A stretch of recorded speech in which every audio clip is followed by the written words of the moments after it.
Hello and welcome to another live at the waterhole. Hope you're ready and excited for this live and interactive waterhole show. My name is Taylor McCurdy and I'll be hosting you for the next 2 hours, and I'm looking forward to hearing all your questions. So if you just missed what I said, this is a live and interactive waterhole show, so you're more than welcome to ask me as many questions as you like. Now we're starting up in Kenya, one of my absolute favorite countries within Africa, on a very special place called Lentore. And what we're looking at right now is a troop of baboons, and they're drinking water. But this is not the typical baboon species that we see down in South Africa, which is the chakma baboon.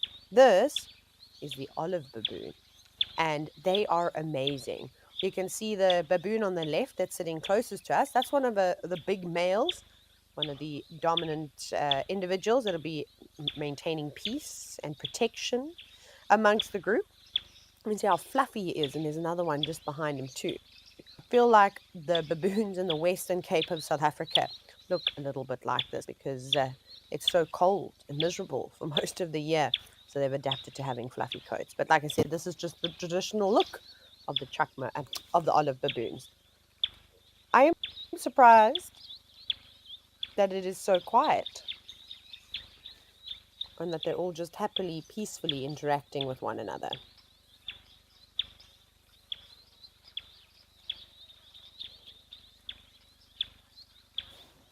You can see some of the youngsters also now dipping down to have a drink.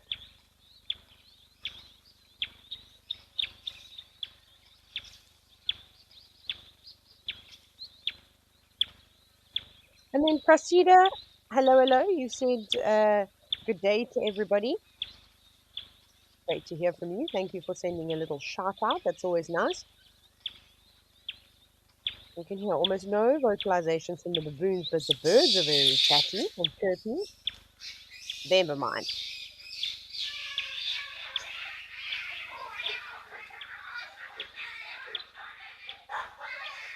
Well, I can confirm that those are the baboons. Somebody's getting in trouble. It sounds like a youngster not behaving and potentially being reprimanded. And there was a little one that was just sitting there fiddling with some orange seeds, which is interesting. Oh my goodness, look at that big boy. Off he goes. I'm not sure what it is. It's obviously hard to get a view of the fruit. I've actually never been to this area of Kenya. It's on my bucket list of places to go. Incredible offerings for safaris, and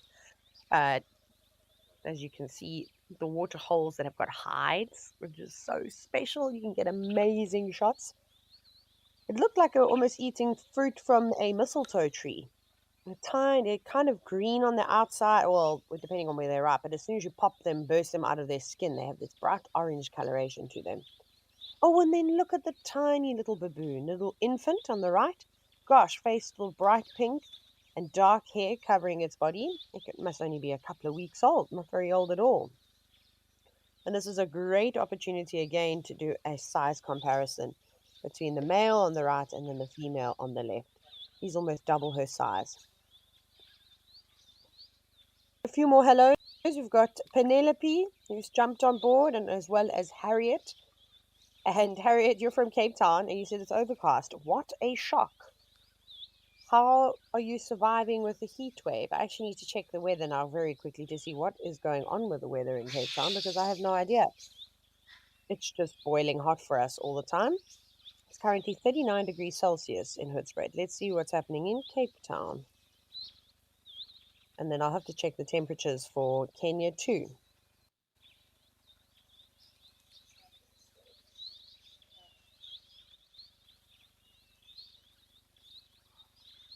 Oh, Cape Town's freezing. Okay, cool. Yeah, that's not great. Enjoy your very low temperatures of like 18 degrees Celsius. Let's see what's going on in Kenya. Sorry, everyone. My internet is so slow today. This is the story of a life. The blessings we have of living in Hoedspruit, which is surrounded by wildlife, but no internet. But anyways, we'll give that a skip for now. Perhaps Gwen, who's directing the show, can let me know what the temperature is in Lentore. But very special to see. This is not unusual within a troop of baboons, that you'll find that one male will spend more time than another female. We actually start to see a lot of this with younger individuals, younger baboons that are trying to climb the troops. And it works well. Look at this. You see, coming closer. Perhaps he's wanting her to groom him, or maybe he's going to make the first move and groom her. Now, when you're a young up-and-coming male, you need to get individuals on your side. You don't have the respect that a lot of the already established male baboons have. So you're going to try your luck. So they might find one or two females, really spend time grooming them, as well as protecting them, defending them from threats and potentially other individuals. And then that female will, of course, go, oh, well, thank you so much, sir. This is great. I think I'm going to hang around you. And then slowly but surely he'll win with a couple of different females and then really be able to go in and challenge one of the already established, that's not English, established. Anyone else also just make up words, like would just say them in a completely different accent that's not yours, and like unintentionally happens to me all the time. So it's just so fascinating and how complex the society of baboons really is. And if you've read anything about Lentoria and the camps that they have to offer, you probably would have seen that you have the opportunity to spend time on foot. Now, I know that's advertising, right? Terrifying, in fact, because why on earth would you want to spend time on foot? What are they doing? What are you thinking? I don't know what's come down to drink. Is it a baboon? We'll try to zoom out a little bit and see that all the baboons are fascinated by whatever is going on. Not fearful, though. No one's running away. Just curious. But anyways, back to the research that's being done there. So there's a woman, a scientist by the name of Dr. Shirley Strum, and she has been researching baboons for over 50 years. And like I said, one of the activities you can do is go out with Dr. Strum and spend the day with her. The morning or the afternoon is probably the best times to do it, when the baboons are leaving their roosts and heading out for the day, or coming back from a day of foraging and back to the trees that they prefer to sleep in. Oh, it's either fruit or feces falling into the water that was on the right. I don't know if you saw that. I don't know if there's a baboon that's up in the tree and maybe they're feeding on something, or that's just a terrible place to be. But that's what was causing the splashes. That's hysterical. I just caught it at the last second. But you can see how distracted I get. The difficult. Now I lose my train of thought again. But anyways, so you can go out and spend time, and she will tell you about a specific troop of baboons that she has habituated. So no, she's not feeding them. No, she's not touching them. No, they don't come into her house and sleep in her bed. She just spends so much time following a specific group of baboons and just enjoying their presence. Oh, there we go. Yes. I think was that coming from a baboon's bottom? That could well have been coming from a baboon bottom, and that would explain the big splashes. So, so yeah, it's just such an amazing thing to go out and understand and see them, where baboons are not a threat to her, and nor or vice versa. And I've only ever experienced this once in my life, but sadly, no one was studying these baboons. But up in Makuleki in South Africa, so it's on the most northern border of the Kruger National Park, where the confluence forms of Zimbabwe and Mozambique. And eco training, funny enough, has a camp up there. And there's a troop of baboons that live in the camp, and they do not raid the kitchens. You can leave your bedroom door in, they do not go in. There's no rubbish lying around. Food is kept in a safe place. So they purely just have obviously recognized the safety of maybe living with humans, with leopards and things in the area, and utilizing the big nyala trees that shade the camp. So I thought that was quite cool. And you could walk through the camp and they just didn't even look at you. They didn't try and attack you. And if you accidentally got too close, they'd actually get up and move away, but gracefully. And the one day I sat, or a couple of times I sat with them, loads and loads, and it was just so amazing to see how humans and animals can coexist peacefully, as long as we are tidy, right? And we are respectful and we keep our space and distance from them. Of course, it's not going to work all the time, right? And it depends on the animals that you're dealing with. But baboons, it seems like you're able to do it. So I'm going out now with a researcher, a scientist, and hearing all her in-depth information. And of course, if you didn't know, she actually studied anthropology, so that's her background. So I think it's been a good base for her. But figuring out human evolution and just some of the traits that we share, the way that we move, the things that we do, the social structure is also fascinating.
Sorry about that, everybody.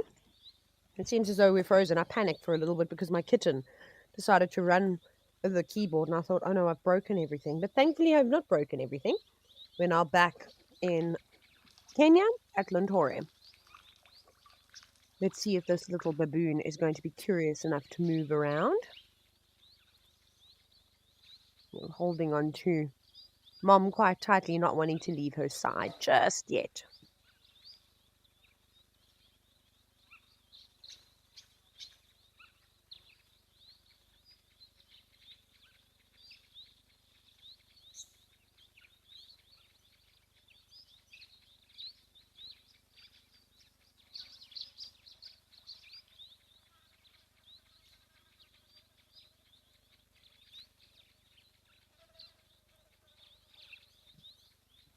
I always find this fascinating.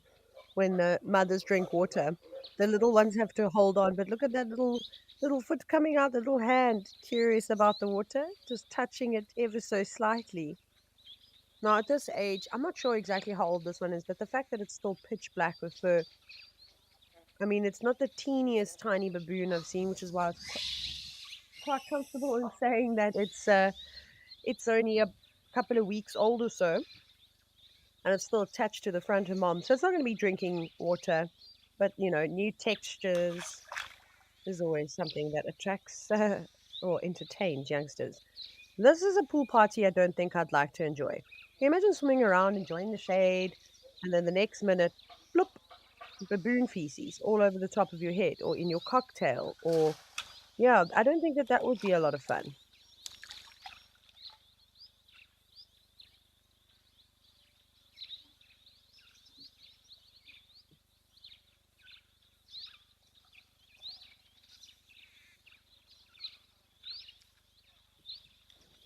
You can see them all coming down the tree. So with it being quite hot, thank you, Gwyn. Check the temperature. It's about 32 degrees Celsius, which is a nice day. The temperatures don't really change too much in Kenya, but this is a good day, nice and hot. And they're going to spend a bit of time here, sit in the shade, drink water, but inevitably they're going to move off again and carry on foraging.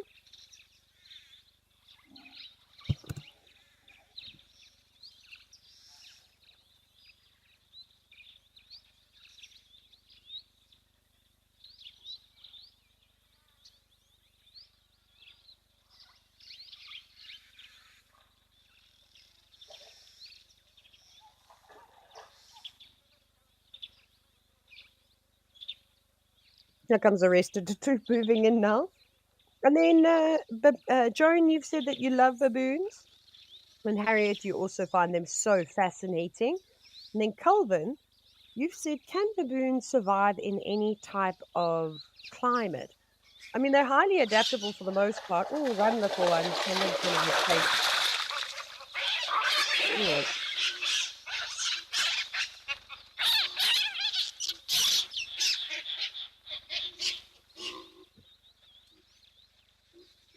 Oh, I don't know what quite happened there. If it was people or if it was the baboons chasing each other.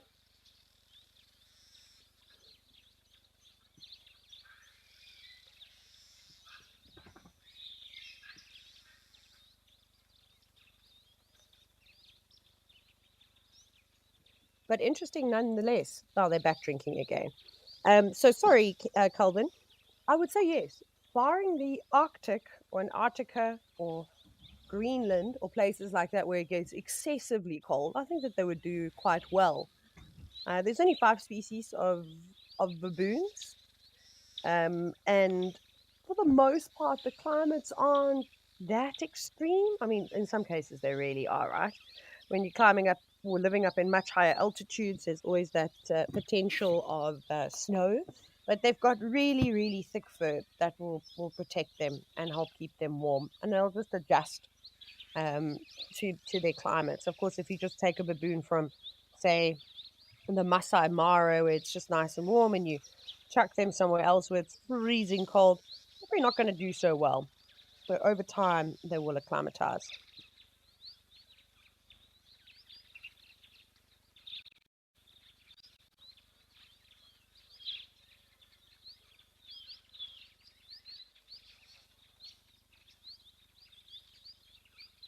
You see how the other baboons actually just get up and move out of their way.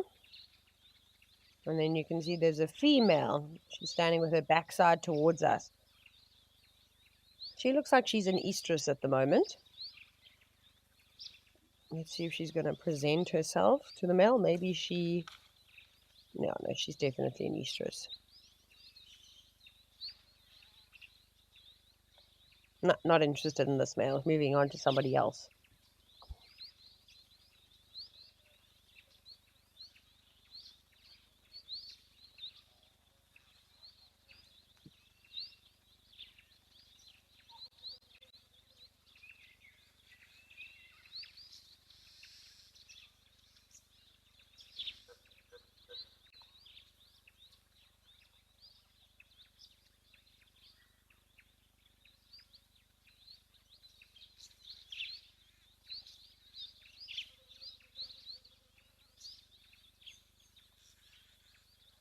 I can't get over the reflections. So pretty.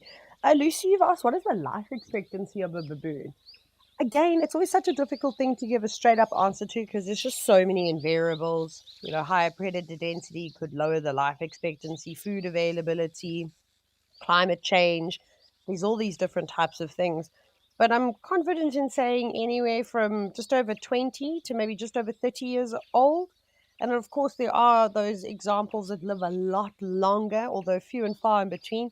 And then if we add baboons in captivity, which thankfully these ones aren't, you can imagine they've got a daily routine, they get fed regularly, probably live a lot longer. Not necessarily that they have a better quality of life. They'll be there. There's less threat to the species. All just marching around, drinking from different sides of the waterhole. No one really wanting to leave just yet. And if it is that warm, I wouldn't wonder to wait. You can see how green the shrubs are. There's plenty of food available. Wash it all down with a quick.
This is one of the reasons why primates are so successful, is because they are social and they do look after one another, not obviously just in a protection kind of way, but the fact that they groom each other, that means just so much more.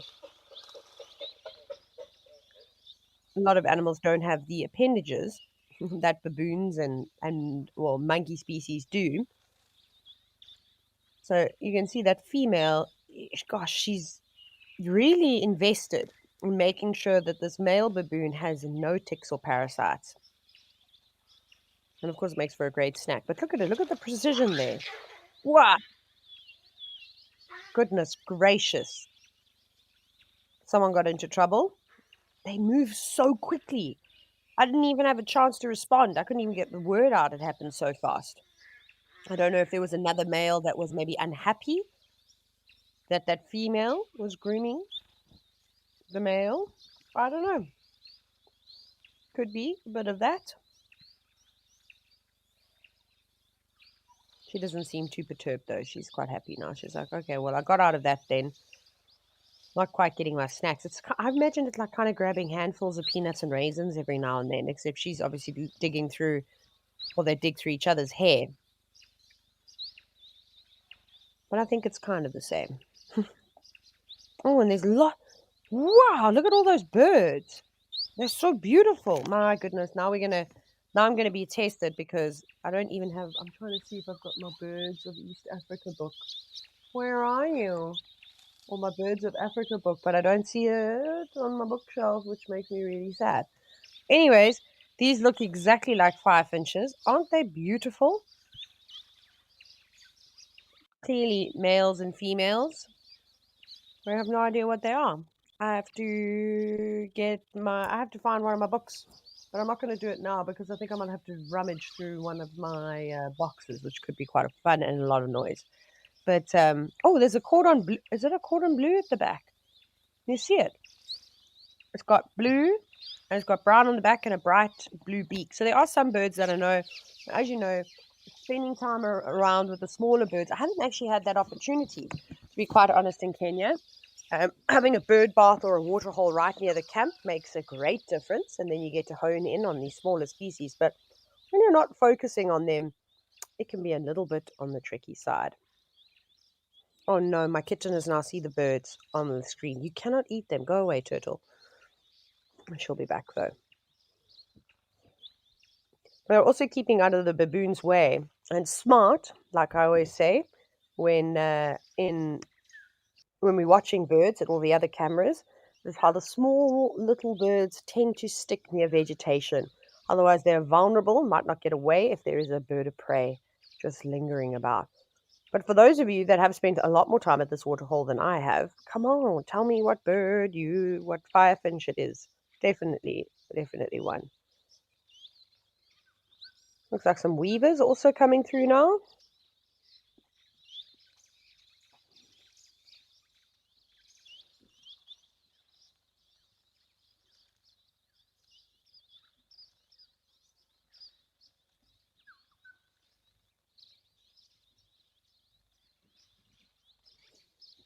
This is so special. Some sparrows in the background as well.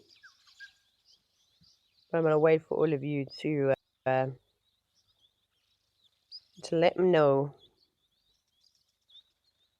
I'm just looking for a bird list very quickly for this area, for the Rift Valley. Penelope, you said that there are 5-finches. I completely agree with their 5-finches, but I'm wondering if anyone knows exactly which species this is. I should be better. I should know my Kenyan birds. I'm not too shabby at them, but when it comes to the small little ones, I've not spent enough time. I'm just quickly trying to find where I can see a firefinch, but I can't search. The other cool thing, if you haven't done it, I have no space on my phone. That's something else I've got to get to. Download the app Merlin. It's a free bird app, and you can download packages from all over the world, which is epic. You just need to make sure you install them correctly so you can use it offline. And that would help. So I'm sitting here thinking, what app can I delete? Because the problem is that the packages of those different countries are quite large.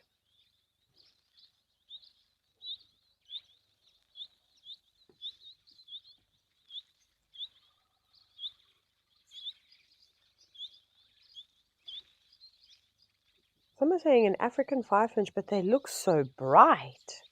Like, I mean, our 5-finches are amazing. Need to just triple check that.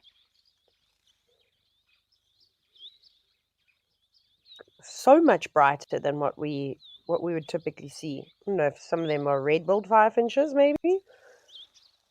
But I don't want to make any mistakes here.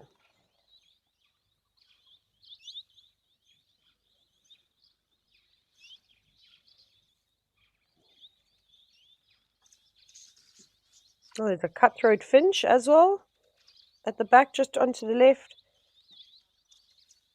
Oh my goodness, there's all sorts of things here. And what are you with the black mask? I know you. I've seen you before. It's something I'm going to have to brush up on. Big time. But it's okay. It's so tricky. I travel to so many different countries, and to try and remember all the different birds is always on the hard side. I wonder if they're red-billed 5-finches. Just looking, they kind of have all the characteristics, but they're coloured. Maybe some African 5-finches, yeah.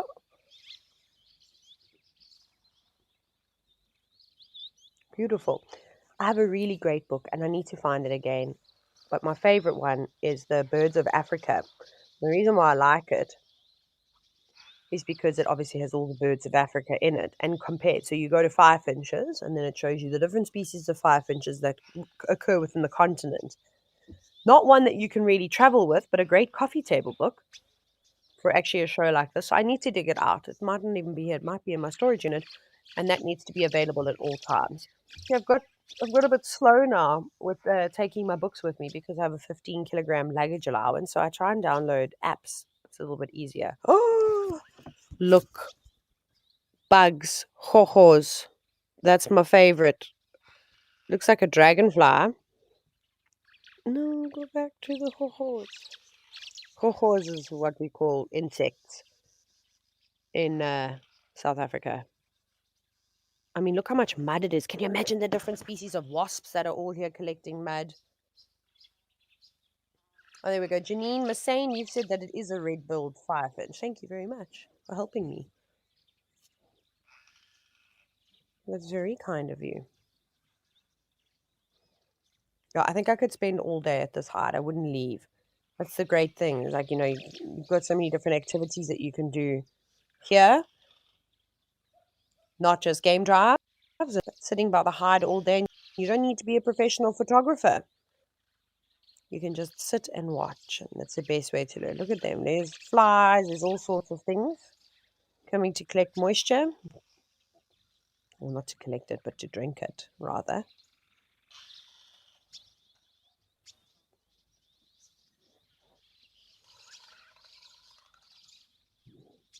So, okay. What we'll do is we're going to come back and do a little bit of birding here. Let me see if I can find the right book.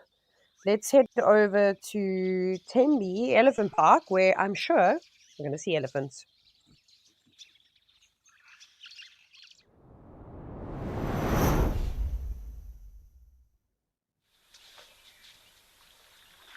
Oh, what a surprise. On a day like today, I'm actually not surprised at all that there are going to be plenty of elephants here, big and small.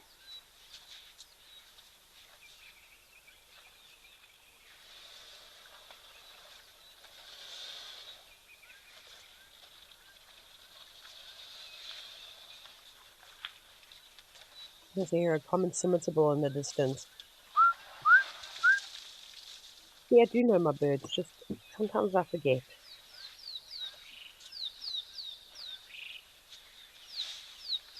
It's also crazy to see how the water levels have dropped so much. I thought that the coast been a lot greener. Well, Southern Africa is in the worst heat wave that it's had, I think, in history, if I'm not mistaken. I'm just zooming in here to quickly look at the temperatures and what's happening with the weather. No, not too bad. I think on Thursday we're supposed to, yeah. Just looking at Thursday and Friday, I think there's going to be quite a bit of rain expected on the East Coast, and I think we get some in the Greater Kruger too. But I'll be back at Djuma doing the live drives. I get to camp tomorrow, I'm hosting live at the waterhole tomorrow, but then I only start on Wednesday morning, so I'll be able to give you accurate weather updates when I'm there. Lots of the usual birds, always Egyptian geese around. You see them in the distance. I see some doves. I think there's an African jacana, between the elephants that are closest to us. Well, woolly neck stork that we always see. There's a couple of regulars that we see almost all the time. Funny, I haven't really seen any breeding herds that come through this area. Well, a few, but it's mainly just the big bulls that have claimed this little waterhole. And Ari, you've said that that's a big tusker. Yeah, this area is known for tuskers. There's a couple of them. The bull, even right at the back behind the tree, he's got magnificent tusks. I think these must be some of the largest elephants in South Africa. Good genes running through. Unfortunately, as most of you know, is due to selective breeding in the form of hunting. Well, South African elephants are really struggling. So same in Botswana, same in Zimbabwe, where even in Mozambique, where hunting is just been extreme. We not just don't have the genetics to pass on, but it's slowly but surely getting there. There are lots of tuskers that are emerging, and conservation now is a lot stricter, and they protect these wild spaces where there's no hunting allowed anymore. So it just will take a bit of while to spread their genes back into the elephant populations. Also some impala just lingering around. I'm just doing a quick scan now. There's the wolf always here.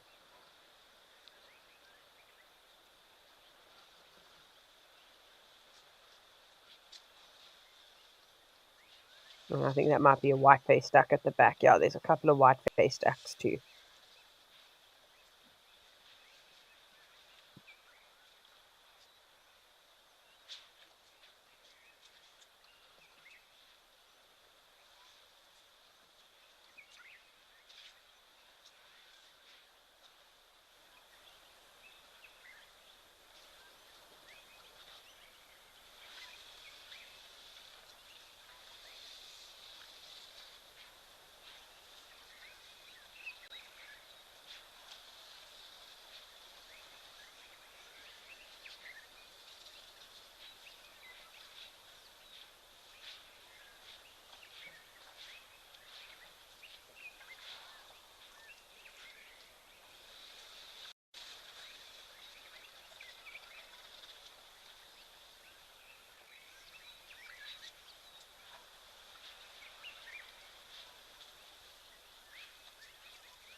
So Janice, you said, do elephants with huge tusks get more mating rights than the smaller tusk ones? Not necessarily.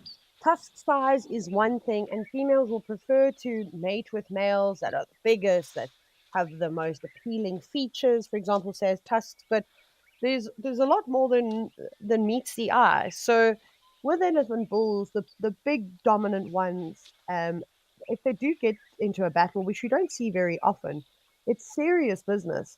And having longer tusks doesn't necessarily mean you're going to be a better competitor.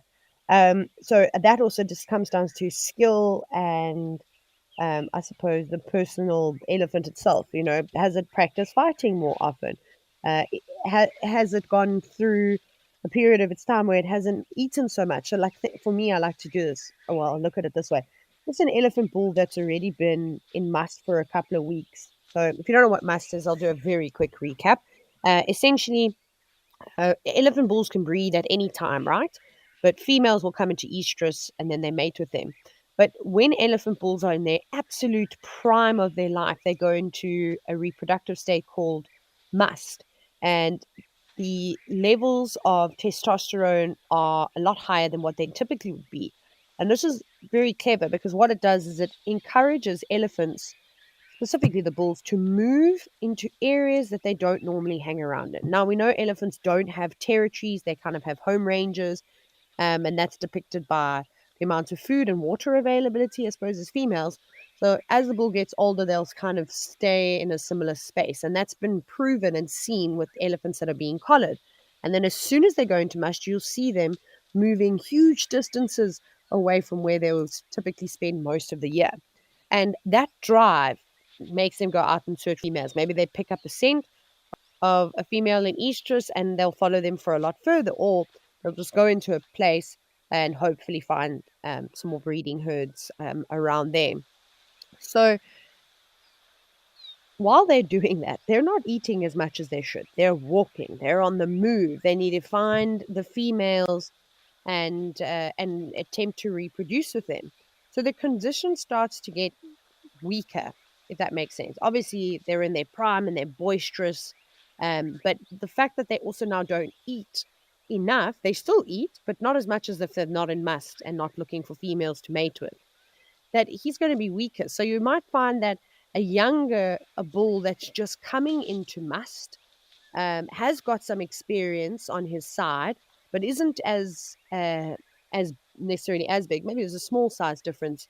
And the other bull who's older, perhaps he's also in must, but he's coming out of it. He's going to be a little bit tired, right? Don't you think? Like my energies are low. I've been doing exercise or moving around all day and I don't eat anything. The same thing must happen to them. And they've already got a poor digestive system as is, and they have to consume so much vegetable matter every single day. So that could end up, throwing a match in favor of the less experienced individual. But we've all got different skills, just as every elephant will have a different set of skills. So it's a difficult one to answer, but I would say no, not necessarily. It's very difficult to give a yes or a no answer. I find myself, in fact, not able to give yes or no answers when it comes to wildlife, just because of how much we don't know and how much we're learning today because of the advancements of technology. Everybody has a cell phone in their hand or a camera. We're now being able to access remote places in Africa. We're seeing all these what we would call new behaviors, but in fact, they've probably been happening for a very, very long time. But now there's actual physical evidence to be able to prove that. Like, I'll just give you an example. I saw the craziest video of a zebra, a mare, killing a young puku, which is a type of antelope. And I was like, oh, that's hectic. That's quite crazy. Like a newborn. So, I don't know what the set of circumstances were. Did the female feel threatened from the herd? But it sounded like she actually moved out of the herd and went in the direction of where this puku was. But that's like, we'd go, why would she do that? She's a mother. Surely she doesn't need to kill anything. Are there really that much competition when it comes to food? You can see how we can go on and try and disprove it. But maybe she was just also in a bad day. And that puku just got too close. And she was like, you know what? I've been mad for the last 6 months and I'm taking it out on you. Who knows? So just interesting to sort of chat about, I suppose. A lot of the younger bulls get their trunks handed to them. Can I say that? I don't know. I'm trying to think of a PG version there. They are so boisterous, and I have to tell you, I had a recent experience, like recent, where a young elephant. I say young, and he's maybe in his late 20s. He came into camp, really feeling sorry for himself. One of those bulls that just have not had the opportunity to mate with females, so there's a lot of pent up frustration. Probably been told off by some of the older bulls, but he's at that stage where he's now pushing around any elephant that's smaller than him, and also taking his frustrations out on people, vehicles, and coming to drive us insane when we're in a camp. Now, elephants come into camp all the time. They normally just do their thing. Maybe they drink water from the swimming pools, eat some of the nicely planted vegetation, and then they go off. They're not very often destructive on purpose. This elephant bull came in meaning business. He would not leave the camp. I wasn't working, and I don't work for the company, but I can't sit and watch a disaster unfold. I really have to, get involved. The elephant would not leave the camp. People were banging pots, but everyone was staying safe. So I was like, cool. He's had lots of pots banged at him. He's been shouted at. He's had all these things happen to him. So I was like, here we go. Here's the most important tool that every safari guide needs, or anybody that works in wilderness areas, is a very good torch. Now, on our very good torches or flashlights, depending where you're watching, you have the strobe setting, which some of them with the LED light is so powerful that it would, you would probably have an epileptic fit very easily. And by using that torch on that setting, the elephants get disorientated. It does not blind them, but we all know what happens when a bright light goes into our eyes. We're like, oh gosh, I can't see forward. And the last thing that an animal is going to do is charge in the direction of, say, for example, me or whatever it might be, when they cannot see what they're doing. So after about 30 seconds of the strobe light being on, I had to do this because he was about to walk onto the pool deck and drink from the swimming pool, but not the safe way. He then would have fallen through the deck, potentially fallen into the swimming pool, and that's a whole nother level of disaster. So I stopped him, and he walked away. You could see, and he just moved off to the side and he went around. But do you think it stopped there? No. He came back for more. And I was like, goodness, I was just about, I actually had to move from where we were sitting.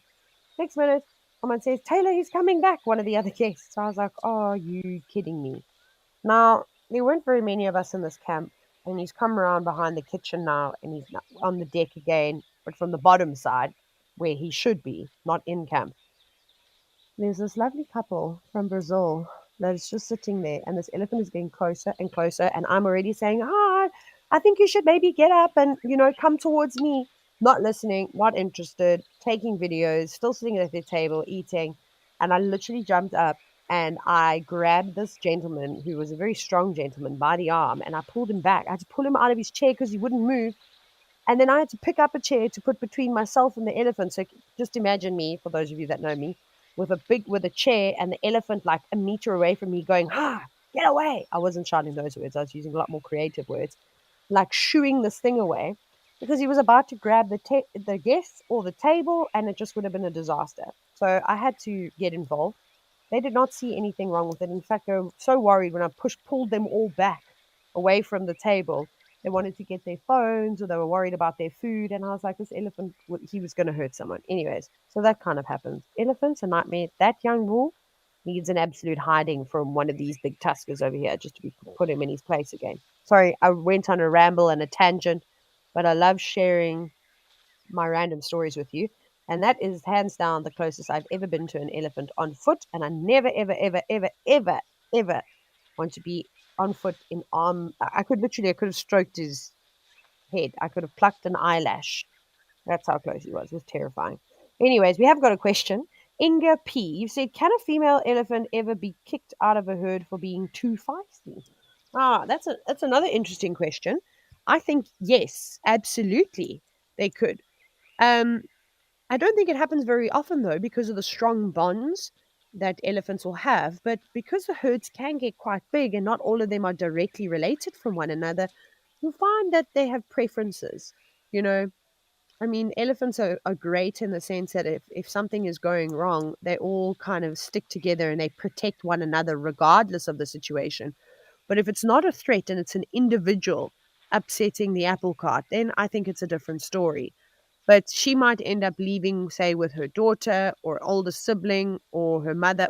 It depends on who it is. And maybe they then form a little smaller group of elephants and move away. Animals do this as well. When there's droughts and there's just not enough food availability, they tend to break off into smaller groups. And then what they can also then do is then during the droughts, trying to travel together, they'll form bigger groups that are not necessarily related with one another, and then they can go their separate ways in the wet season when there's more water available. So I wouldn't say no, but it's not likely to happen. Who knows? I could have actually sat and witnessed something like that, but I would never have noticed. And I think you would only be able to confirm something like that if you sat and you watched the same herd of elephants for a number of years. So perhaps I haven't read it before, but I can go and look. Somebody like Dr. Joyce Poole, who's or Dr. Cynthia Moss, who has uh, studied elephants and as researchers for many, many years, they might be able to say, okay, well, we watched this herd for X amount of points, blah, blah, blah. And yes, we have seen it in two different herds where it has happened. So I'm not really the best person to ask, but that's what I would go with. Okay, we are going to head to another camera now, and we're going to do a little bit of birding. We'll give the elephants a break.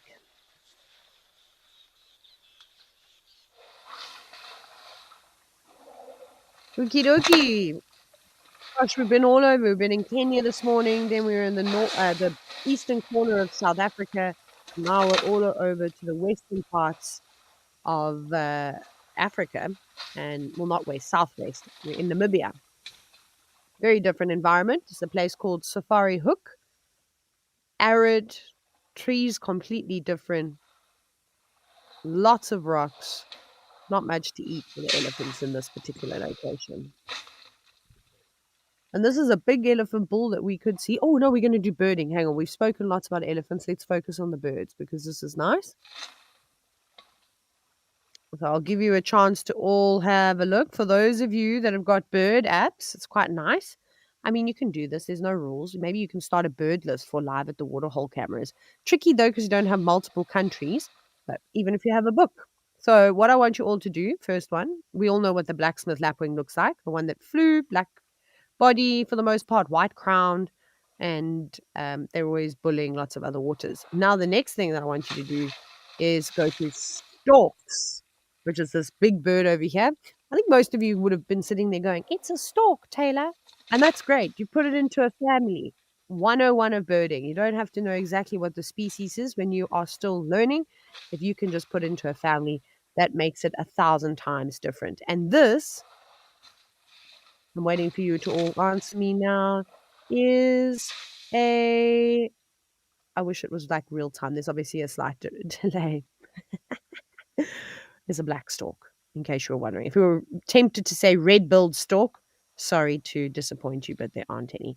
But a black stork nonetheless, where you can see. Oh, okay, there we go. Leopard lover, hello, hello. You said that the bird with the red beak is a new one for you. So there we go. Black stork is a new one. Now, what might be a little bit trickier is behind this dead tree are two other birds. Now, it could be one of two different things. It could be a cormorant or a darter. Now, I know what the answer is here. Well, I think I do at least. Is you're going to go, they look so different. But if you're new, you don't really know. So if you go to cormorants, we'll be looking at another bird first. Okay, we'll get back to them because they're not going to go anywhere. This is a cool one. This will be a tricky one to identify because it doesn't look like the traditional members in the family. But I'll give you a clue. This is in the heron family, and it's a smaller species of heron. It's got streaking on the back.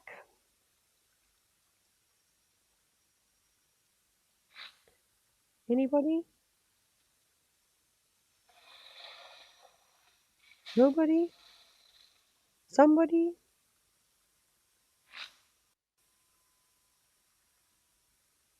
Come on. I'm hoping you've all said like striated heron or greenback heron. That's where we're going with this one. No one yet. I know. Sorry, I sometimes want to linger and not say what the answer is, but it can be quite tricky at times to do that. So then I get excited. Oh, is it? No, hang on.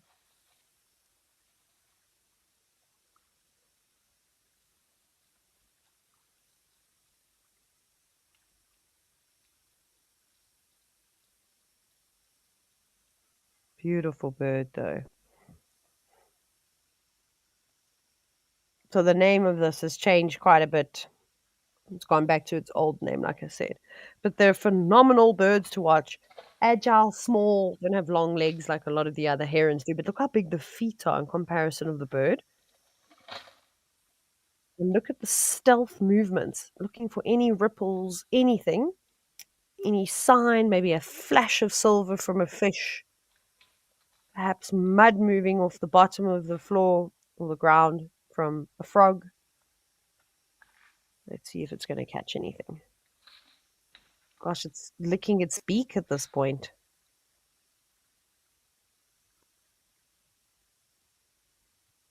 Oh, and it made a strike, but no luck. I don't think it's going to give up so easily. Then we've got a few of you who are mentioning about that. Oh, Catherine, you got Blackstalk right, which was great. And Leopard Lover, looking at the heron that we're talking about now, you asked if it is a night heron. So, good guess, because they're a smaller species of heron. But one of the things that stand out here, if you look at a white-backed night heron, right, which you can see maybe where you could start looking at. I'm just trying to see, is it a white? No, it's not. Can't be. Now I'm confusing myself all of a sudden. You've got so much of that streaking. No, you see, now this is where I'm like, oh my god, did I identify the bird properly? Did I? But if you look at a whiteback night heron, you'll see how the eye is enormous in in comparison to the size of its head. It does have those sort of rufous underparts on the neck, but you can clearly see it does. You can't really see any of the white feathers that you typically see on the back of the whiteback night heron. So no, and they're more nocturnal than anything. So again, though, I have seen some of the night herons, the black crowned night herons, moving around during the day as well. So I don't want to say that they don't just hunt at night, but especially the youngsters. But this is not a youngster, this is an adult individual. So, green-backed heron. We'll follow it for a little bit. And then, Bill, you've said green-backed heron. Nice. And then, Proceda, you've also guessed the. Oh, you said black-backed heron. Black-backed heron? The one that we're looking at? Or you may be talking about the. I think you were talking about the bigger one. Close, very close. But that's just a black stork. And it's so surprising in an environment like this to see a striated or green-backed heron. The reason why I say that is it's so open. There's no overhanging vegetation. There's nothing that really points uh, to this being the ideal habitat. But when you're in somewhere like Namibia and it can be quite arid, you don't really have a choice, right? You've got to adapt and evolve and survive. Those were elephants. That wasn't the heron. My goodness. Elephants, we're trying to look at the heron here. I don't know why they always want to steal the show. I love them, but it's also nice to have a look at other animals too. So it's just about going to walk the entire width and length of the pool, but just moving ever so slowly. I'd also love to know how many fish species are in here, or frogs, or what it's actually going after, because they'll be in the same boat. Oh, never mind. It's going to show us. That's a little fish. Oh, sweet. Look at it. I don't know what that was. No, why didn't you let me identify the fish? Ate it so quickly. Congratulations. What a phenomenal meal. Let's see if it's going to have a drink of water just to wash it down. Well, that was worth it, right? Just staying long enough to be able to see it successfully hunt. off onto the next one. Already attempting to strike at something. This might be nice with the elephants that are coming around, which we'll have a look at in a moment. They're going to be disturbing the water, and the fish and frogs are going to be wanting to move away from their feet too, which means more opportunities for the heron.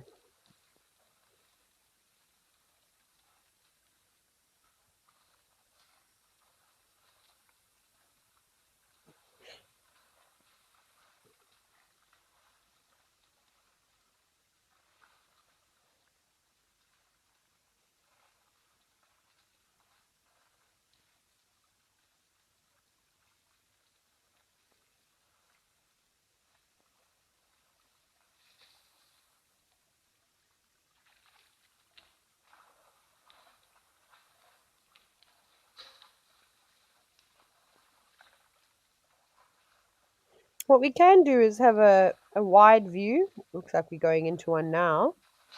You can see what's roaming about. Oh, it's an Egyptian. Is it? Oh, no, it's a stork again. The stork also got a fish. Oh, my goodness. Never mind. Here, my next thing was going to be, oh, I don't know how many fish species will be here because there isn't a lot of aquatic vegetation. There's not a lot of shade. Wah, wah, wah, wah, wah. Never mind. I'm so glad. Well, I told you now because I like to expose myself all the time because that's just the way that I am. I'm human and let you know all my faults and things that I get wrong. But I'm glad I didn't initially say that. Tiny little fish species. In fact, I don't even know what they are. But it didn't seem to be too difficult for the heron or the stork. There's a couple of springbuck also moving around at the back. And there are all of the elephants. But Gina Lee, you've said that it's so cool to watch the birds hunt up close. Absolutely. We never really get this opportunity at all when we are out in the field. Let's see what this heron is going to do now. Are you going to use the elephant as bait? Do it. What? No. Elephant is like, absolutely not. Oh, you know what? I may have made a mistake, which I do all the time. Somebody said it might be a dwarf bittern. And I think you're all right. Good Lord, I don't even know when I've last seen a dwarf bittern. Years and years ago. And I wonder for the correction. I think that you were all spot on with that. And I'm also trying to see what is behind that tree now. It looked like there was more than one bird sitting there, but now I'm wondering if it's actually just another black stork. And I thought it looked like two birds. We'll get to that. It was quite funny, though, with the elephant chasing the bird away. Not necessary, though.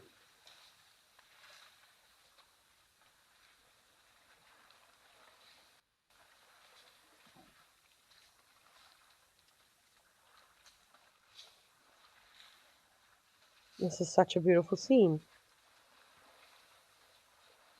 Hello, Gemsbok.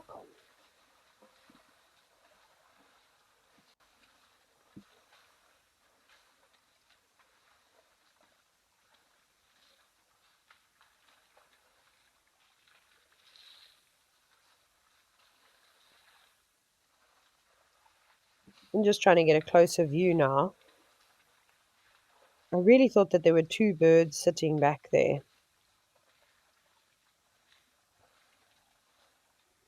Now I'm questioning myself. I'm like, oh my God, I don't know what I'm talking about.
Gosh, we've got enough elephants here to keep us busy for the rest of the afternoon, big and small. There was even one individual that had a collar on it. I have no idea who's doing the monitoring of elephants in Namibia. It's the first time I've actually seen one with a collar. Obviously, there's plenty of conservation organizations in South Africa, in Kenya, all sorts of places. But I've never been to Namibia, so it's kind of like well out of my territory. Lucy, you wondering if there are any crocodiles at this waterhole? No, for the most part in Namibia, especially around the Etosha regions, crocodiles haven't been seen for an exceptionally long time. I think it's like 50 years. Please don't quote me, but it's somewhere around there when I remember reading, probably last year. So, that's quite a big period of time to go through with no threats in the water, in the sense of a crocodile or in the form of a crocodile. So these animals are quite relaxed. That's why we see also the springbuck and gemsbok, zebra quite happily going in and almost submerging their bodies entirely. If you maybe head up towards where Namibia and Botswana meet in the Caprivi area, that's a different story because that's a very similar ecosystem and there are big rivers with plenty of crocodiles. But down here, nah, I would go with a hard no. And then Sandy Franklin 69. You said, how much does an elephant weigh at birth? Again, it's going to vary. Not all like human babies, for an example, weigh the same. But anywhere between, I'd say, about 50 and 100 kilograms, somewhere around there, would be a good guess. They're so tiny. It's hard to think, though, that they could even weigh, I suppose, the size of an adult if they're on the closer to the 80 to 100 kilogram sector. But look at these two. Not worried at all. But elephants do go into water with crocodiles. Not necessarily that they're on high alert. And crocodiles can be quite cheeky.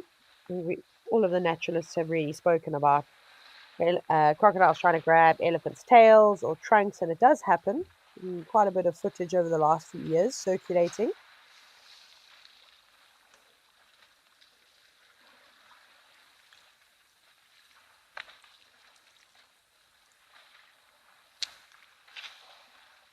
Leopard lover, you said, are there any seabirds that venture into the bush sometimes? Absolutely, but not very common, and it could happen for a number of different ways. One of the things is massive weather systems blowing birds off course.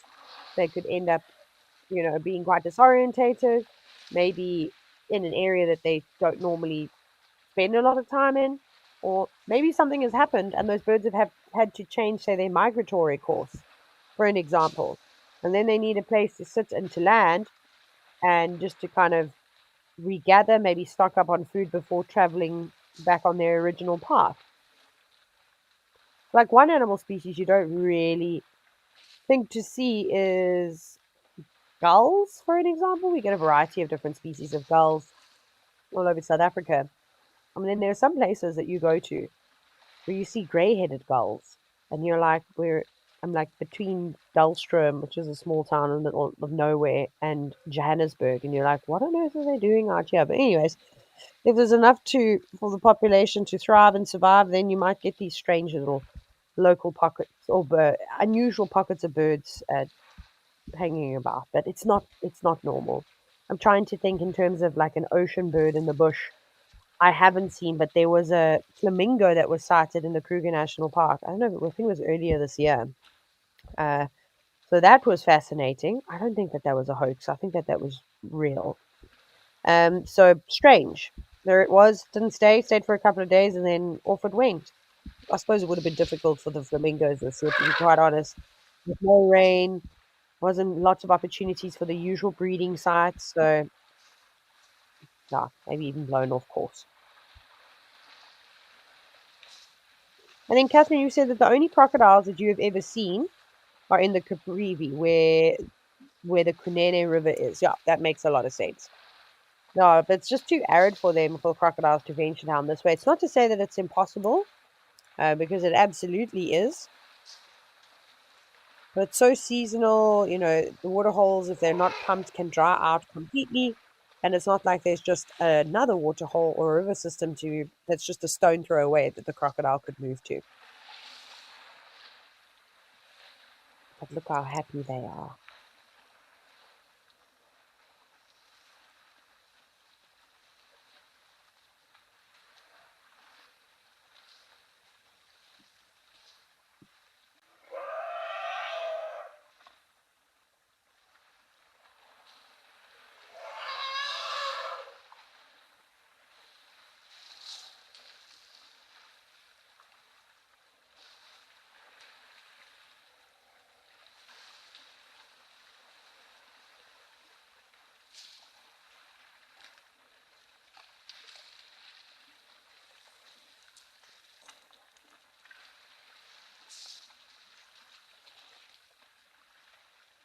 So just having a quick look regarding elephant conservation and through one of the main conservation organizations, and I've stumbled across a company called Elephant Human Relations Aid, EHRA, and they've been working with elephants, or free roaming desert elephants more specifically, and the local community since 2003. So, more than likely not, they might be responsible for putting a collar on individuals. You might even find that maybe elephants that are labeled, I hate using the word problematic, but those that maybe are targeting communities, you know, uh, taking advantage of their resources, because why wouldn't you if it's easy?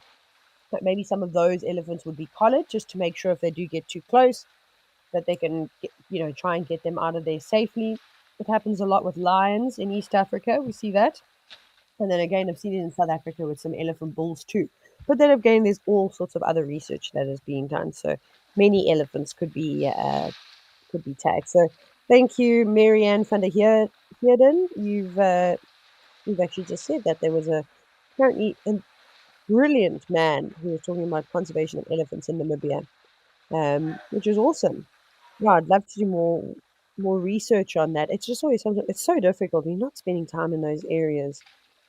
That's always good to know. So the only desert elephants I've ever seen have been thanks to these waterhole cameras, bringing me ever so close. Look at that big one just having a little rest. I think I would lie there, but I'd put my head on this little island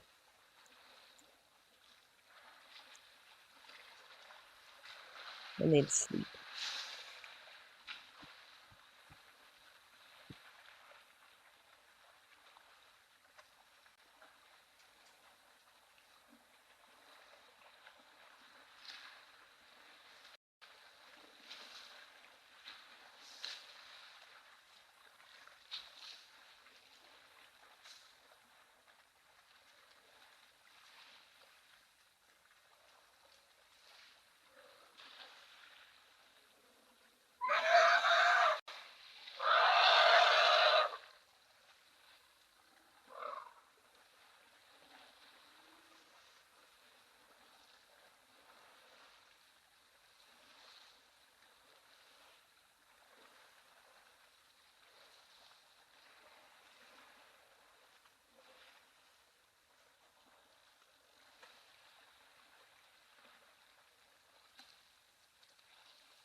It looks like these two bulls are sticking around, not going anywhere just yet. We're going to head to one of my favorite cameras now, back up in Kenya, but at Old Daniel.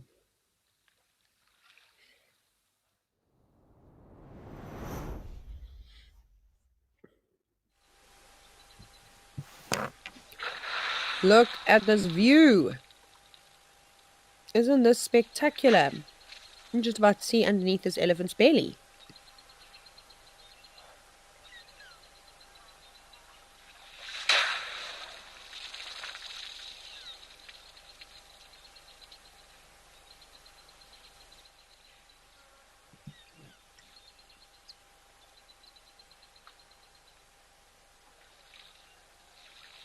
Oh, this is great. You can hear him. Look how white his tusks are as well. Not very often that they look that bright and white. They're always covered in mud, dirt, or when they're pulling down trees, often the bark stains their tusks too.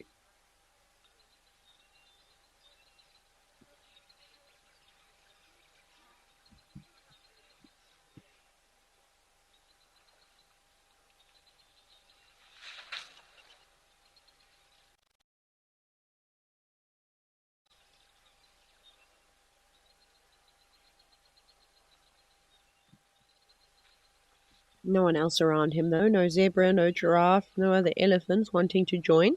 Does anyone recognize this bull? The reason why I say that is look how tatty his ears are on both sides. Like someone has taken a pair of scissors. Those scissors that you use to cut the different shapes in paper. I don't know if you remember those. Also, disclaimer, no one has cut this elephant's ears. It's just what it looks like, which to me makes him an easily identifiable individual. But I haven't spent too much time at the old Donyo cameras for a while. I've only got back into hosting live at the waterhole, especially at this time of the year when things start to wind down. But if you do know him, let me know. No collar though, but a good set of tusks on him.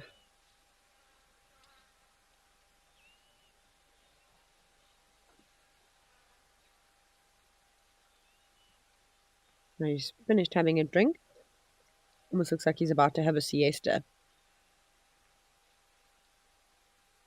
That is a big elephant. A lot of the bulls we've been seeing are not at the age of this individual.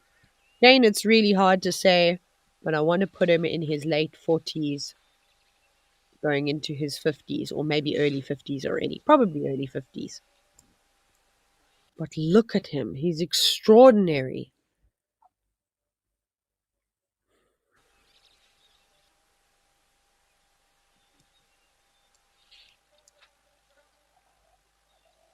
Yeah. Crossing his back leg now. He's getting ready to have a siesta.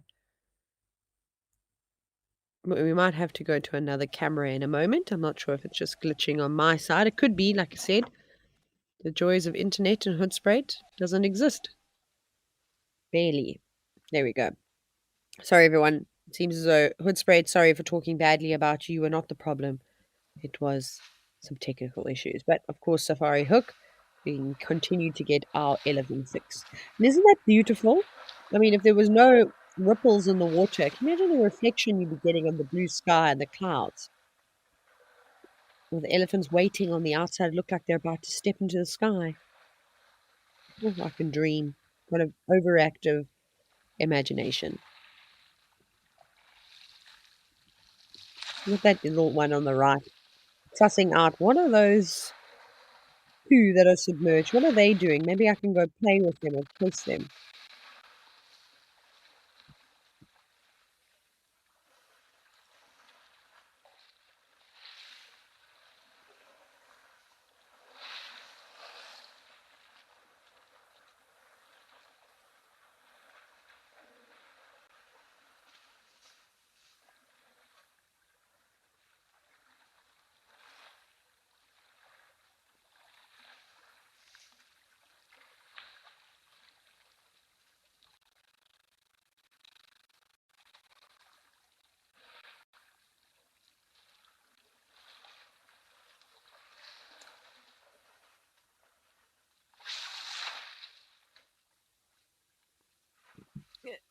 Kelly, you've asked if I'd consider elephants to be very water dependent animals.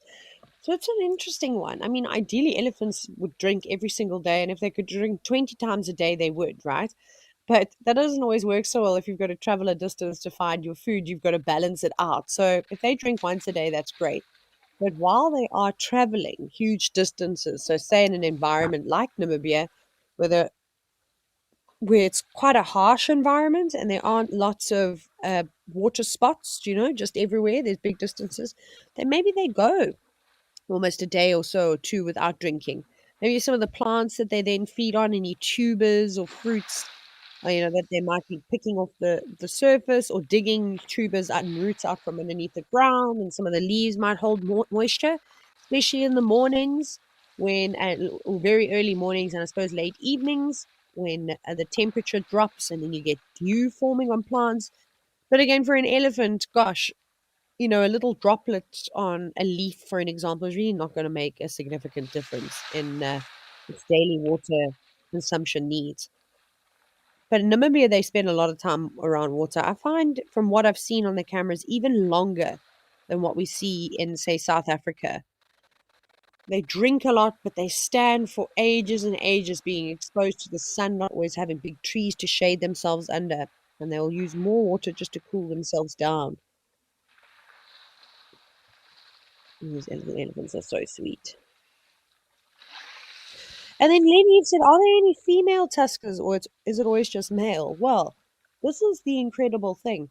If you'd asked me this question when I first started guiding, I would have said yes. And that for me would have been a naive thing to say, but I think most people would go, yeah, absolutely. It's just the males that get really big tusks. When you move into East Africa, and I'll just talk about the Masai Mara and the Serengeti in Tanzania, because those are two areas that you've, at some point in your life, you've watched a documentary about it, or maybe it's on your bucket list to travel, or perhaps you've even been there. You find the elephants there, the cows, they've got enormous tusks. Now, nowhere near the thickness of the tusk, for example, that we saw with that big bull at Old Donyo camera now. But for the most part, they are long and they are straight like toothpicks, a bit obviously a lot thicker than a toothpick. So I've seen some enormous females with long tusks, and I forget there was a female elephant. I mean, I know I could sit here now and Google it, but I can't remember the name of her. But she was giant. I think she was from Kenya, but now I am going to have to ask the internet,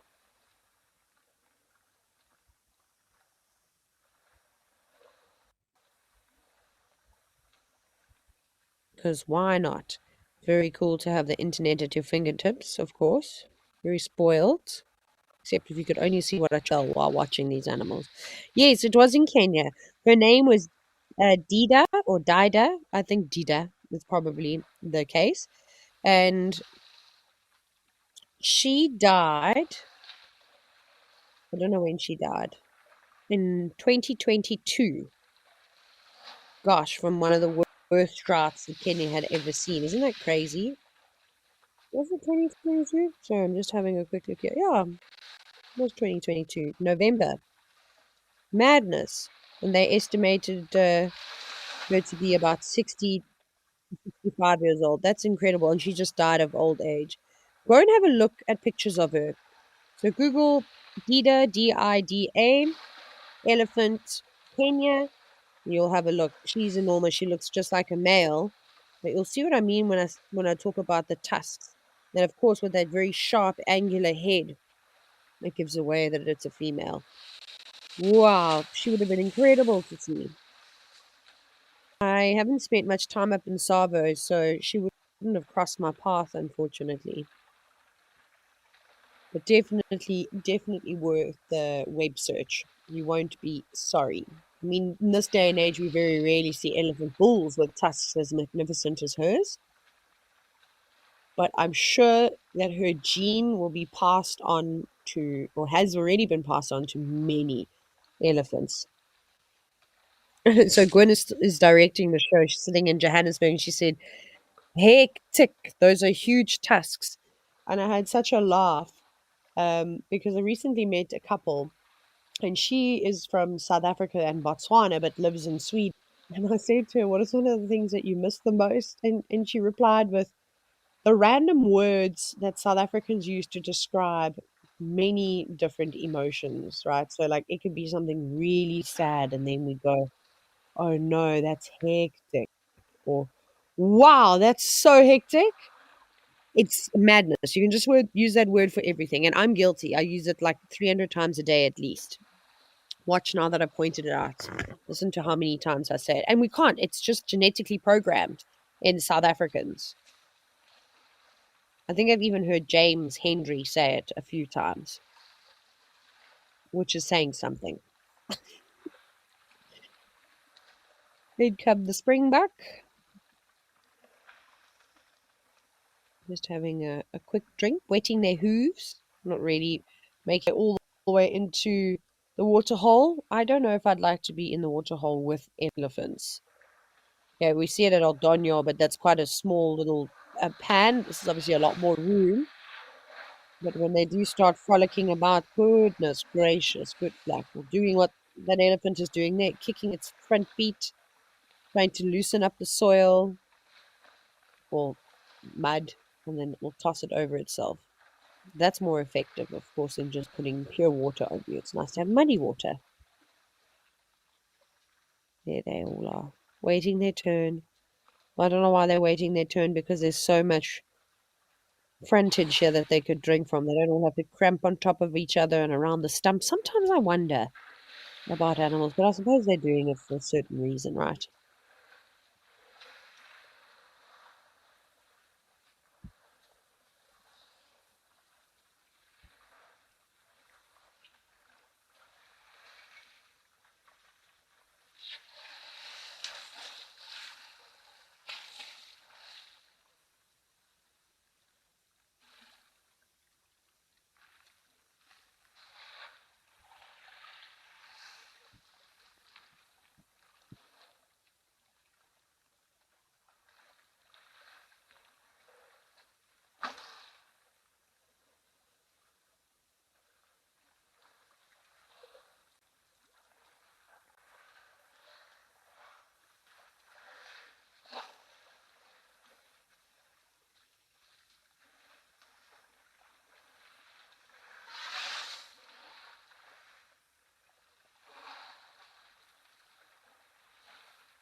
It's also nice to see waterbuck roaming around.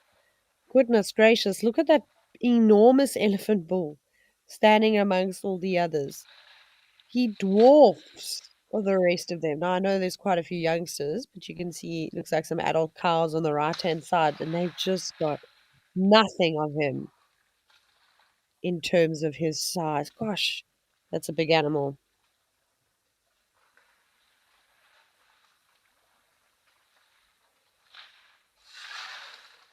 And then Yuki Beck, you said "aish" is another one of those hectic words.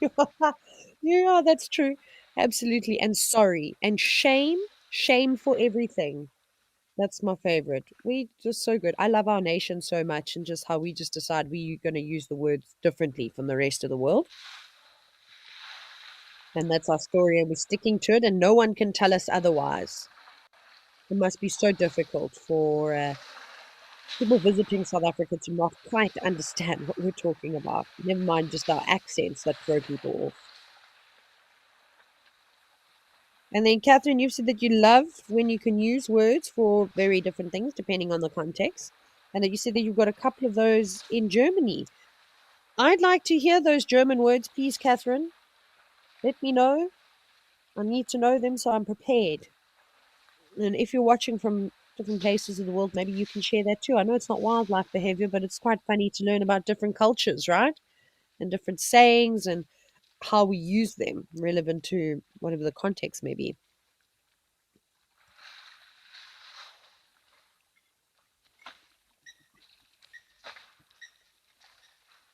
Sounds like things are settling down at the waterhole, though.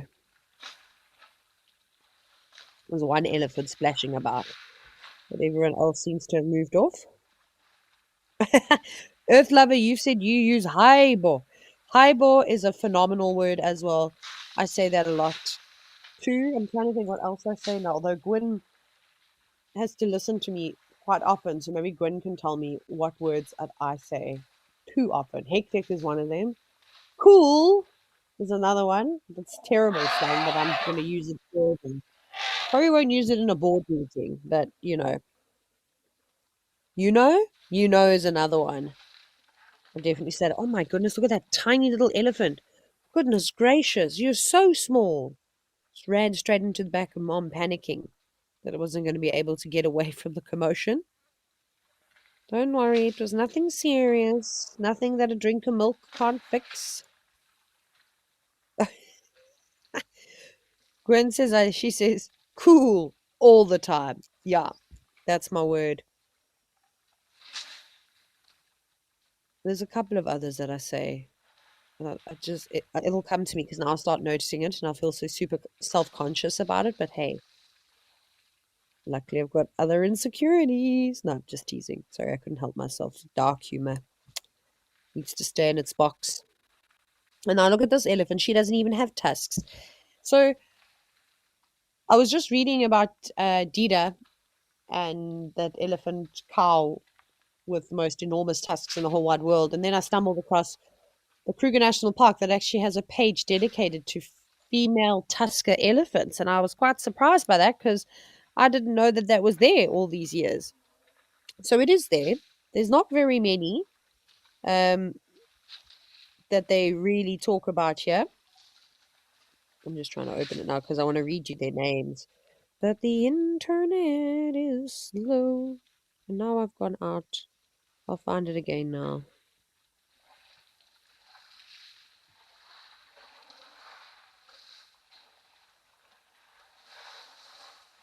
Here we go. Okay, so there were 5 individuals. If you go again, follow me on the internet because I sadly can't show you here.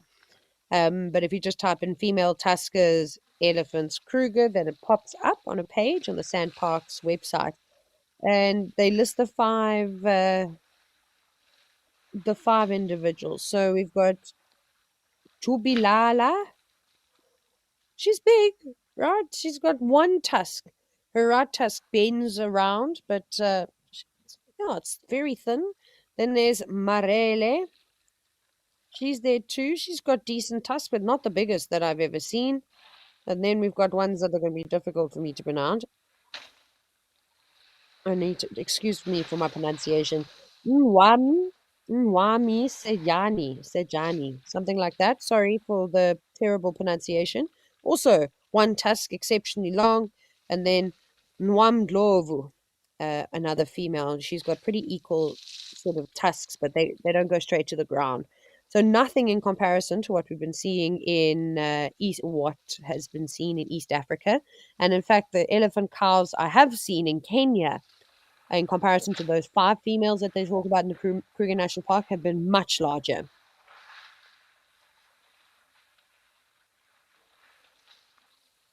And then, Catherine, you've come back. My German is not great. It's terrible. In fact, I don't know why I said it's not great. Like I can speak it a little bit.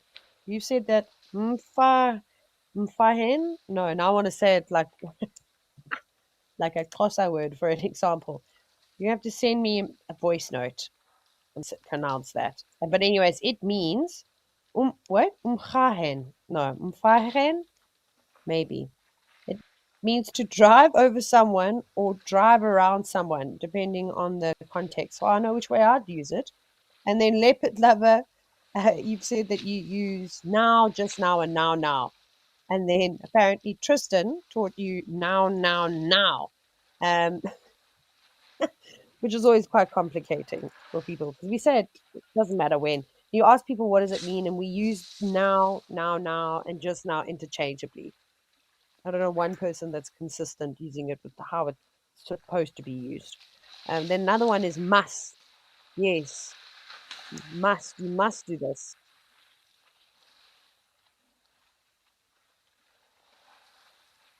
Interesting. We do say that a lot. I must go and brush my hair. I must have a drink of water. Yeah, actually, we do say that all the time, and I don't know why we. Anyways, and then apparently in Australia, you say stone the flaming crows, which means no ways. I'm surprised. I love that. I'm going to be saying that all the time, especially when I see a bug on the live drives. Hey, stone the flaming crows. I'm going to have to go and do some research and just throw them out. But Aussies and the British and also South Africans, we've got strange things. A lot of the time when I spend time with Americans or anyone from North America, they always laugh at the phrases that we say. I think Gwen says, geez, like that's kind of like, oh, I suppose again, you can use that one. It could be quite offensive. Like if somebody says something that's not great and hurt your feelings a little bit, you could be like, geez, like, or very excited, like maybe something close calls. Cedric likes to say, gee whiskers, apparently. I say apparently a lot. I'm like that kid from that meme where he says apparently he's never been to Disneyland before. I say that all the time. I could be him, but the lady version and also an adult version. I can't say that I'm like 8 years old, which is disappointing. But, anyways, we digress. You see, whole herd of elephants moved on. Whether they're from the same herd is difficult to say, but even if they are, they don't always stick together. Some might like to linger longer, spend a bit more time staying cool, drinking. Maybe there's a young calf that's slowing them down. But that's me on the right, that elephant in the water. I was doing that yesterday.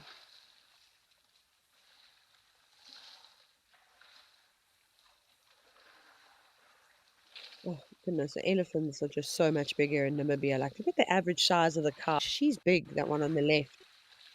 That's a big elephant. Look at the differences. I love it between a big elephant cow and a big elephant bull. Her head is still relatively small in comparison to the size of her body. Whereas that big dominant bull that's standing just off to the right, uh, he's big. He's kind of in proportion. Look at this. His head is double her size. And in fact, it's the biggest part of his body.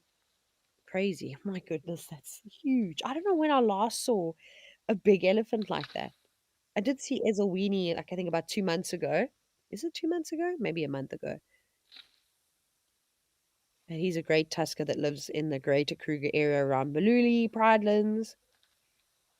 And he's enormous. But other than that, I think trying to think on Juma when I've last saw an exceptionally large elephant bull. Dare I say it's been years?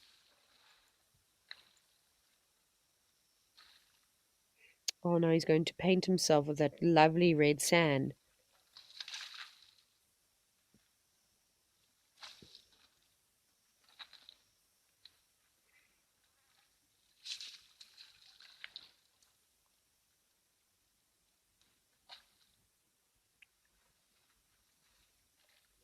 Okie dokie, we're going to head over to Simbavati now and check out waterbuck and warthogs, or maybe just one of each. Aha! Warthogs and waterbucks. Got 3 pigs and 2 reindeer. Sorry, no, waterbuck. They're like the closest thing we get to a reindeer in South Africa. Of course, they're not related. But it's always fun to watch warthogs have a wallow in the mud. Look at them using their snouts to sort of loosen the soil. Looks like they're trying to increase that little jacuzzi they've got going on there. They don't like to go out into particularly deep water unless they absolutely have to. Don't think that warthogs can't swim, because they can. Pigs can swim very well. So there's a little inlet where they're standing. So by just using their snouts, like I said, they push the mud back and then they'll wallow, and then eventually it will form but like a perfect circle. It's amazing to see. You can very clearly see where warthogs have been wallowing if you walk along the edge of a waterhole. Not too close though, because you never know if there's going to be crocodiles. This is very typical of them. This one's sitting right on its bum now. That doesn't look very comfortable. I think we've all seen the odd dog do that. And are you going to wiggle it around? Or have you got an itchy bottom? It looks like it. Oh no. You're going to need to scratch it on a stump.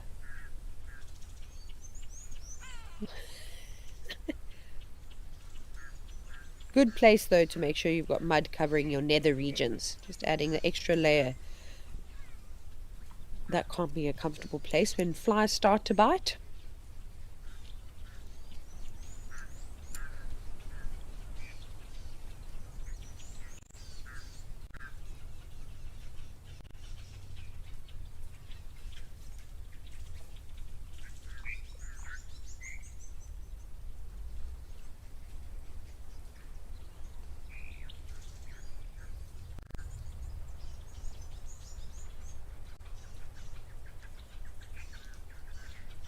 And there, the waterbuck now.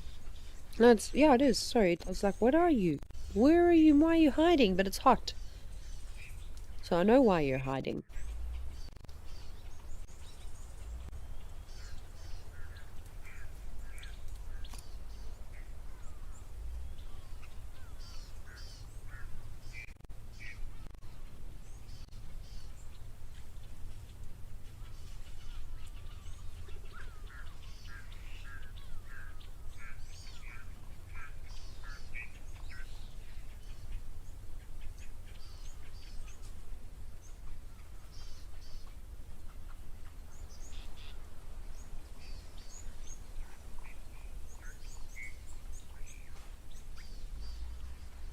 Franz, you've said it's been a nice mix of animals and waterholes for today. You've said that the Simbavati waterside camera in the Simbavati Nature Reserve is a new one for you. That's good. Um, I've been here. I've seen this. I've seen the camp before it became in Simbavati. It's really interesting. This enormous waterholes, beautiful. But I haven't seen it since it's been changed around. And a lot of wildlife is attracted, as you can imagine.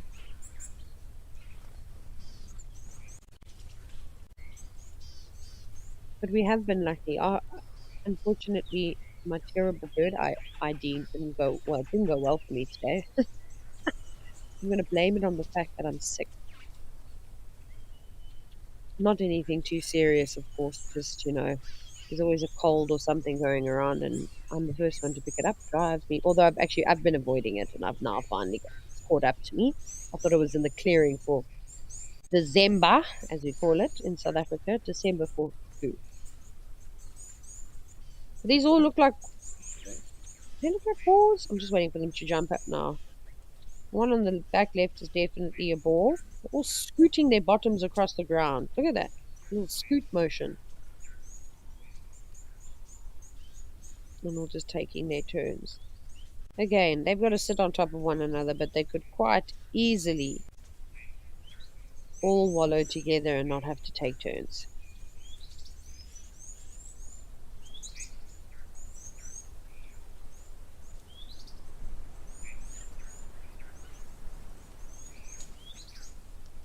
Yes, come back. Looks like there's a few females as well. Not old females, so these might be the youngsters from the last 2 or 3 years, all just hanging around together because the sows at the moment, the adults that are breeding, they've all got little piglets. There's still chance for more piglets to come, but then they get quite annoyed and they chase their previous offspring off. And then it makes sense to not hang around by yourself, but join others that are in a very similar situation as you. And you can complain about it. And no, I'm just teasing that. I don't know if they would do that. I'd love to be able to speak animal just for like a week. Not even like a day is too short. I won't be able to talk to everybody enough. I need a week at least.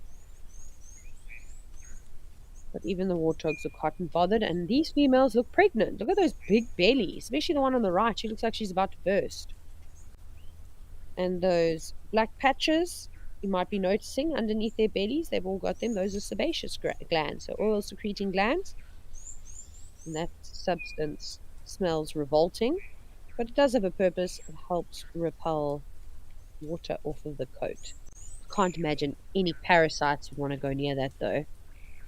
I've never found a dead waterbuck carcass. Oh, well, it can only be a carcass if it's dead, Taylor. Sometimes I do say the most ridiculous things. With all its hair on it. Because I'd love to be able to see the glands and understand like what's happening around it. Like look for parasites, that type of thing. But when I find them, they've always been munched on by a lion. So, not much left.